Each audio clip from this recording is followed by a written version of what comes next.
What's going on, everyone? Gilman with Wellthy Stocks, back with our daily Apple update video where we take a look at how Apple stock traded today, key levels of support and resistance that we are looking at moving into the future, and based on that, what we think Apple stock could do. So real quick, if you enjoy videos like this, don't forget to hit that like button down below, subscribe to my channel if you are new, and comment down below what your thoughts on Apple are. And I'd love to chat with you guys down there. So let me hit record. We will get right into it. What an absolutely crazy day it was for Apple, you guys. We are down only 14 cents on the day, another 43 cents in the after hours. But if you take a look at the way Apple stock traded today, we right out of the gate went down all the way to this 119 level, or even past the 119, right into the 118 levels, and it was really looking scary. The Nasdaq, which actually ended the day only down 0.5%, was down another 2.5% at one point during the day. If we take a look at this crazy candle, going down all the way to 13,000, which was the level we were at, in the end of January, but also a level that we were at, early January. So we gave up a lot of the gains we've made in the past month, but recovered a lot of that really nicely, which was great to see. But it's still at a kind of uncertain place because it went below the 55 and could not quite capture the 34 EMA. Dow Jones doing whatever it does and was slightly green again today, which was nice to see. And then if we take a look at S&P next, okay, here we go. Here's S&P, kind of the same thing, broke below 34, but pushed above and came right back above the 21, kind of got rejected by the 8. So this is the second day in a row where we've got rejected by the 8 EMA. Now, compare all that to Apple, right? Apple being down 0.11% is not something that's too crazy, right? It had an absolutely amazing run in the second half of the day. And it was, quite a sight to see. But let's talk about, how it traded today. Before we do that, though, I want to share some quick news.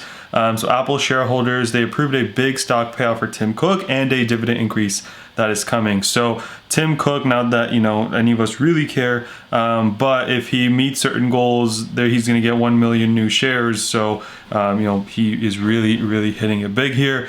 But what we really care about is that they are going to be giving more money back to us in terms of dividends. So that's what we care about. They recently gave a 20-cent dividend. He said that they plan to increase the company's dividend. The dividend total over $14 billion in the last 4 quarters. They paid a dividend of 20 cents per share in the last 2 quarters, which is, if we take a look at, the history of their dividends, it was okay probably like a little bit ago, but if we take a look at the fact that Apple has more than doubled in the past year or so, that dividend date is not looking too great. And the reason that this is it's a quarter is because the split we went through, right? So they didn't just cut their dividend, it's because Apple stock has gone through a split, so it's split adjusted. Just something to keep in mind. But hey, taking a look at 77 cents back in 2019, if we go back to 2019, right? Let's see, where's 2019? 2019 is here. So that's when the stock was 52 bucks. So now that the stock is $125, or just 2.5x, we're getting the same dividend, which just makes it a very terrible percentage. Not that Apple's dividends were ever like absolutely amazing, right? There's better dividend stocks out there, but they really need to kind of up their game and give out dividends. So we could be seeing that for those of you that hold shares of Apple. That's good news for us, right? But let's take a look at how we traded. So yesterday to close, we closed right below this 126 level. And I talked about, hey, the key thing now is for us to recapture that 89 EMA, which we'll take a look at in just a little bit. But clearly right out of the gate, right, we fell below this 123 level in the pre-market.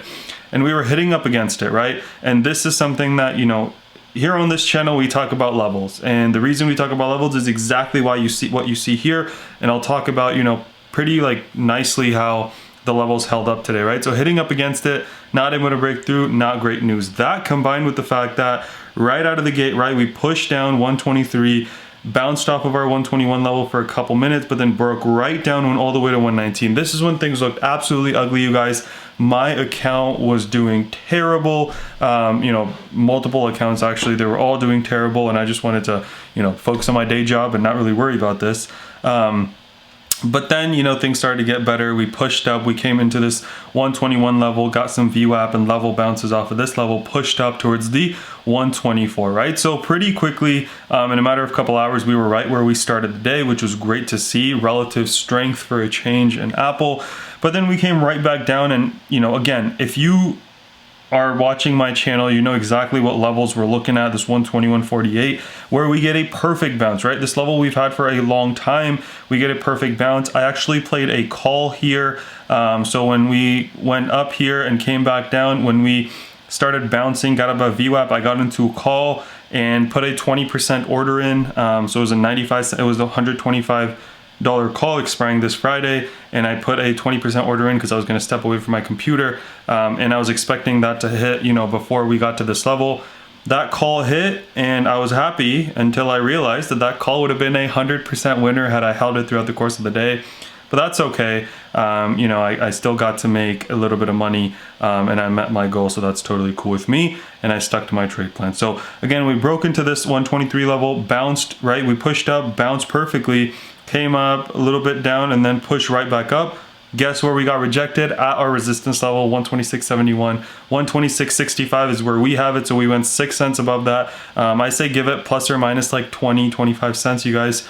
And then we kind of sold off into the close, right? So if you're someone who, you know, doesn't believe in levels, I just want to show you, you know, rejection there, support here, rejection here, support here, and rejection here. Like our levels, you guys, you know, our stock hasn't been doing too well, but our levels have been doing really well. And the reason that that matters is if you're looking to get into Apple, or you're looking to get out of Apple, or you're looking to play Apple intraday like I did today, right, between this and this level, you know exactly where it could stop or where it could turn around if it's going down. So that's the value in that. Hopefully, you know, you guys find this helpful. But now let's take a look at the daily chart, which is still not looking too pretty.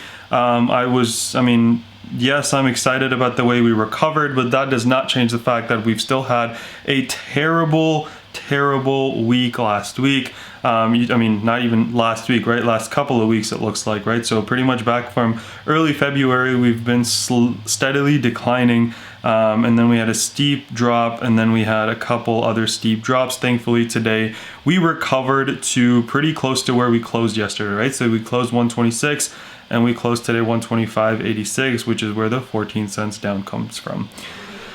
That being said, though, you guys know I'm holding my Apple shares because I'm long-term bullish, and you guys know that I still have my call going out to July. It's the $140 call that I'm down a little bit on, and I'm, you know, with the price action today, I was super close to cutting it. You know, if we had closed below, or if we had, you know, stayed kind of down there. But the strong second half of the day made me change my mind just a little bit. So I'm holding on to those for now. I had said that my key to break it was the break of the 89 EMA. But then I realized, you know, I have until July, so I'm going to hold on to it for this week, maybe next, and see, you know, where the market's going. If market looks weak and we're more likely to go down and visit the 120 than we are the 130, I'd consider getting rid of it. But, you know, we'll see how that goes. So what do we have coming up from levels of support, levels of resistance? So if we push up, right, the first level of resistance that we have, that we saw clearly at the end of the day today, you guys, is this 126.65 level that I have, right? Our high today was 126.71. So that's the first level that we are looking at. So I'm going to zoom back in here, and I just wanted to point that out, how perfect of a bounce that was. 126 level, right? 126.60s. Then we've got the 128, and then we've got the $130 mark, right? Those are the three levels that I'm looking at on the upside. Key though is, again, capture of the 89 EMA, which is at 126.26. I think that's really crucial for the stock to, even if we're not going to go high up from here, to get above that level and to consolidate above it. That way, when we're coming down, we've got a pretty solid level of support to bounce off of. On the way down, as we also saw today, right, we've got the 123.69, 121.48, and if we break again down below 120, we've got the 119.09, which that 119.09 didn't really hold up as nice of a support level as we would have hoped, right? We dropped to 118.39, but still we've got it on the chart, so that's something we're looking at. So again, on the downside, 123.69, 121.48, and 119.09. Those are, you know, levels that I'm looking at. And again, I do look at these levels. I do trade based off these levels. Like I said, I took that quick call today for 20%. Based on the exact same levels that I'm showing you guys. I don't have any secrets. I do look at, you know, a couple indicators on Thinkorswim to look at like squeezes and stuff, but that's pretty much it. But more so, you know, the levels that you know, we look at. So the reason the 89 EMA, and I've pointed this out before as well, is because if we take a look at, you know, the run that started back from March, that was the last time we broke below this 89 EMA, really. Closed below it. We came back to visit it in September. We came back in, you know, late October, early November here. We did dip below it. If you take a look here, right, the end of the candles, the wicks are below it, but we closed above it always.